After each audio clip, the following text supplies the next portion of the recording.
Today we embark on a journey not just across the cold Atlantic, but back in time, to revisit a legend that continues to captivate the human imagination, the RMS Titanic. This colossal vessel, a marvel of its age, met a fate so profound that its story still resonates over a century later. We shall be exploring the hidden secrets of Titanic you never knew, delving into facets of its brief existence and tragic demise that often remain shrouded, even from the most ardent enthusiasts of its lore. Prepare to look beyond the familiar narrative, to unearth details that add new layers of understanding and poignancy to this iconic tale. The Titanic was more than just a ship. It was a microcosm of society, a symbol of ambition, and ultimately, a stark reminder of nature's formidable power. Its grandeur was unparalleled, its technology cutting edge, yet its maiden voyage became its last. While the iceberg and the sinking are well documented, there are numerous other elements, subtle yet significant, that contributed to the unfolding drama and its enduring legacy. Even those who have pored over countless books and documentaries may find themselves surprised by some of the intricacies we are about to uncover. Join me as we navigate through these lesser-known corridors of history, examining the omens, the human decisions, and the sheer twists of fate that paint a fuller, more intricate picture of the Titanic's story. From near disasters before it even cleared port to peculiar oversights and eerie premonitions, these revelations offer a fresh perspective on a tragedy that has, for generations, commanded our attention and our empathy. Let us begin this exploration into the depths of the past. The Titanic's journey began not with a serene glide into the open sea, but with a moment of heart-stopping tension, an event that, in retrospect, seems like a chilling overture to the tragedy that lay ahead. As this magnificent liner, the largest moving object ever created by human hands at the time, eased away from its berth in Southampton on April 10, 1912, it narrowly averted a collision that could have ended its voyage before it truly began. The sheer displacement of water caused by its immense propellers and bulk created a powerful suction effect. This force drew the much smaller SS City of New York, moored nearby, inexorably from its moorings. Its stern swung out, directly into the path of the departing Titanic. For several agonizing moments, a collision seemed inevitable. Quick thinking and the valiant efforts of tugboats, working furiously to pull the smaller vessel clear, alongside Captain Smith's own swift commands to reverse Titanic's port engine, averted disaster by a mere 4 feet. One can only imagine the collective gasp on the quayside, the sudden fear that must have gripped those witnessing this near calamity, a stark and unsettling omen at the very outset of such a celebrated departure. In the intricate dance of maritime safety, drills and preparedness are paramount, especially aboard a vessel carrying over 2,000 souls. It is a sobering fact, then, to learn that a crucial lifeboat drill, scheduled to take place aboard the Titanic on Sunday, April 14, 1912, the very day it would meet its doom, was inexplicably cancelled.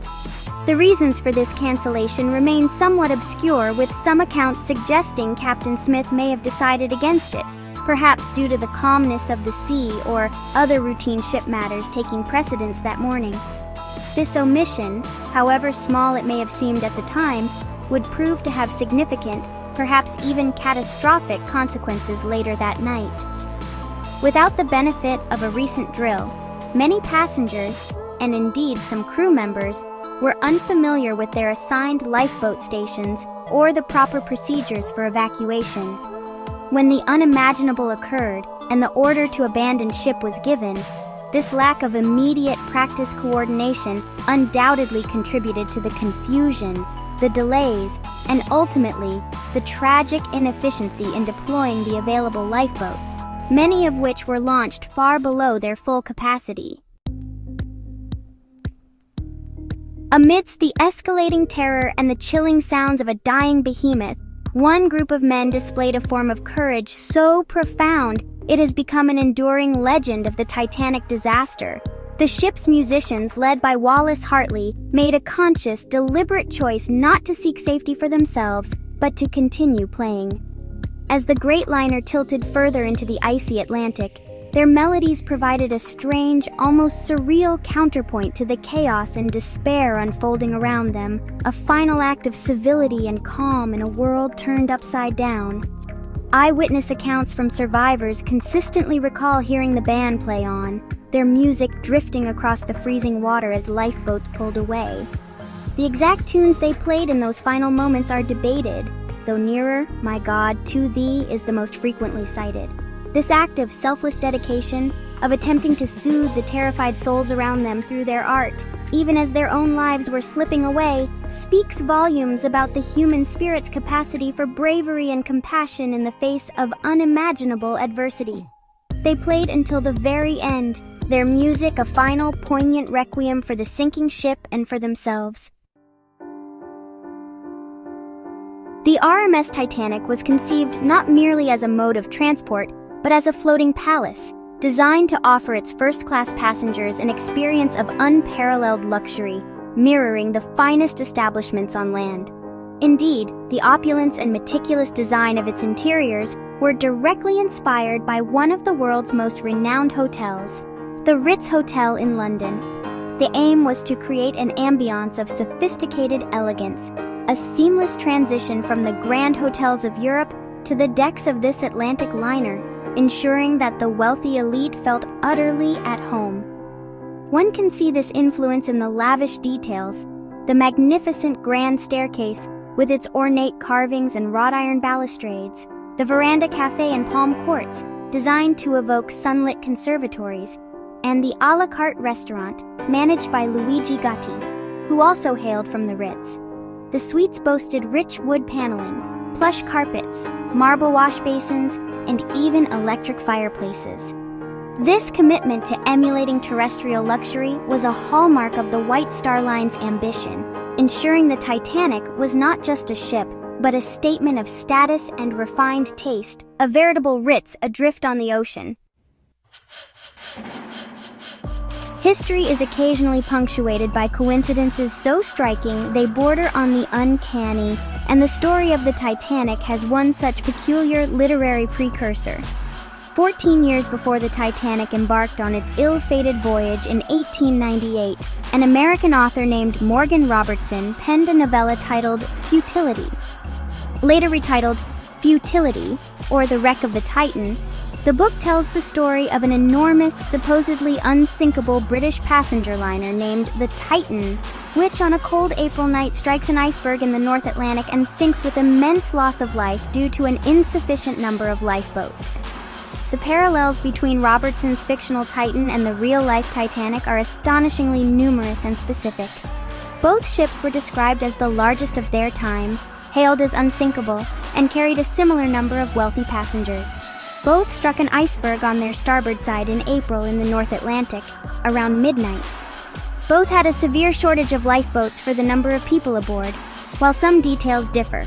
Robertson's Titan, for instance, was on its third voyage. The core similarities are so profound that the novella is often cited as a chilling, almost prophetic foreshadowing of the disaster to come, a strange echo from the world of fiction into grim reality.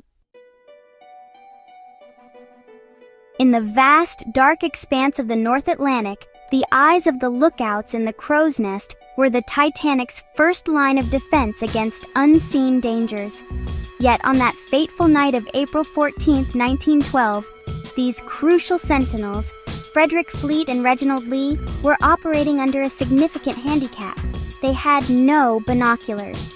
The ship's binoculars were indeed on board, but they were locked away in a locker, and the key was, quite simply, missing. The officer who had been responsible for them, David Blair, was reassigned at the last minute before the Titanic left Southampton and, in his haste, inadvertently took the key with him. This seemingly minor oversight would have profound implications.